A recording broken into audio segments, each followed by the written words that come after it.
एक छोटे से गांव में, जो घने जंगल के किनारे बसा हुआ था, बढ़ी का एक कुशल परिवार रहता था। झुन्नू परिवार का छोटा सदस्य था। उसके पिता एक मेहनती लोहार थे और उसकी माँ प्रतिभाशाली बुनकर थी। और उसके दादा एक मास्टर बड़ी थे, जिनकी कहानियाँ झुन्नू की कल्पना को सबसे ज्यादा मोहित करती थी। दादा उसे प्राचीन पेड़ों और लकड़ी को सुंदर और उपयोगी चीजों में बदलने की कला भी साझा करते थे।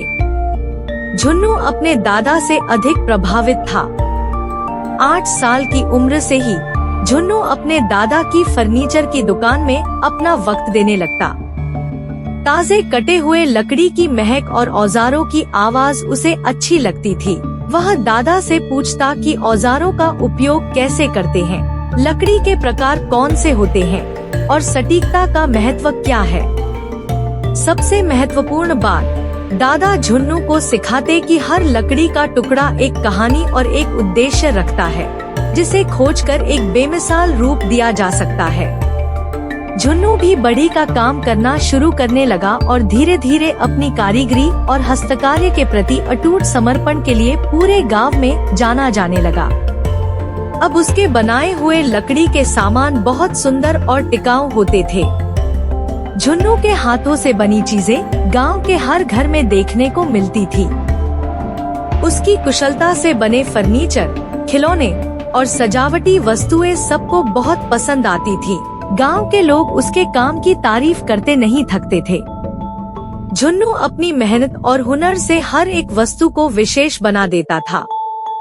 जैसे जैसे झुन्नू बड़ा हुआ, उसकी कौशल बढ़ी और वह लकड़ी से बेमिसाल चीजें बनाना चाहता था। वह ऐसी कृतियां बनाना चाहता था जिन्हें पीढ़ियों तक याद रखा जाए। गांव के महाराजा के महल से झुन्नू के दादा के लिए एक डाइनिंग टेबल बनाने का आदेश आया। महाराजा के डाइनिंग हॉल के लिए एक भव्य डाइनिंग टेबल बनाने का जिम्मा बहुत बड़ा था।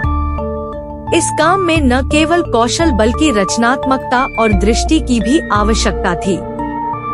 झुन्नू के दादा ने झुन्नू की क्षमता को पहचानते हुए इस बड़े कार्य की जिम्मेदारी उसे सौंप दी। झुन्नू यह जिम्मेदारी का भार महसूस कर बहुत खुश हुआ। उसने जंगल में कई दिन बिताए। उसने सही लकड़ी चुनते हुए डाइनिंग टेबल की मजबूती के लिए सागवान, खूबसूरत रंग के लिए शीशम और जटिल पैटर्न के लिए चंदन की लकड़ी को चुना। झुन्नू ने डाइनिंग टेबल बनाने की प्रक्रिया शुरू की और बिना रुके काम किया। नक्काशी और टुकड़ों को जोड़ते हुए टेबल की टांगों और किनारों में जटिल डिजाइन शामिल किए। प्रकृति से प्रेरणा लेते हुए मरोड़ती हुई लताएं, खिलते हुए फूल और पक्षी का डिजाइन भी उसमें दिया। हर शाम जब गांव सो जाता, झुन्नू की लकड़ी की कार्यशाला रोशनी से जगमगाती रहती। उसके काम के प्रति गहरे प्रेम ने उसकी नींद उड़ा दी थी। महीने बीत गए और डाइनिंग टेबल धीरे धीरे आकार लेने लगी। यह सिर्फ एक फर्नीचर का एक उदाहरण नहीं था, बल्कि कला और हाथ की कारीगरी की सुंदरता का एक प्रमाण था। जब डाइनिंग टेबल पूरा बन गया, तो इसे महाराजा के महल में ले जाया गया।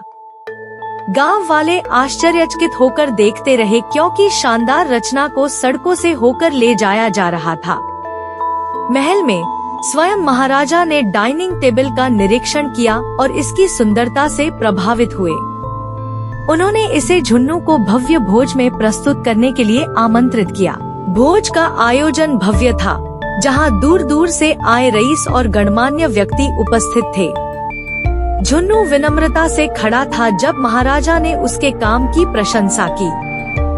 सभी ने टेबल की सराहना की और कई लोगों ने झुन्नू को अपने घरों के लिए टेबल बनाने का आग्रह किया।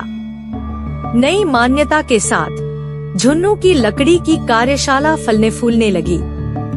उसे पूरे राज्य से काम मिलने लगे और अपनी कौशल दिखाने का मौका मिला। झुन्नू की कहानी गांव से परे फैल गई। अन्य युवा कारीगरों को उसका काम प्रेरित करने लगा।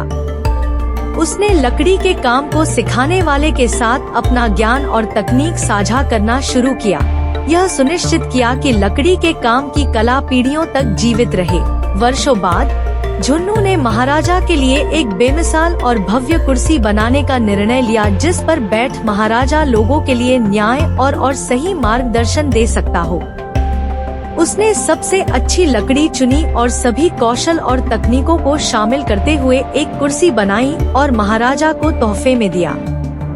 वह विशाल कुर्सी डिजाइन और हाथ की कारीगरी का एक अद्भुत नमूना ही नहीं था, बल्कि अपने काम के प्रति झुन्नू का प्रेम समाया था उस कुर्सी में, जिस पर बैठ महाराजा ने जो भी फैसला लिया वो सबके लिए न्याय और प्रेम के साथ था, सबकी समृद्धि और गांव और राज्य की खुशी के लिए था।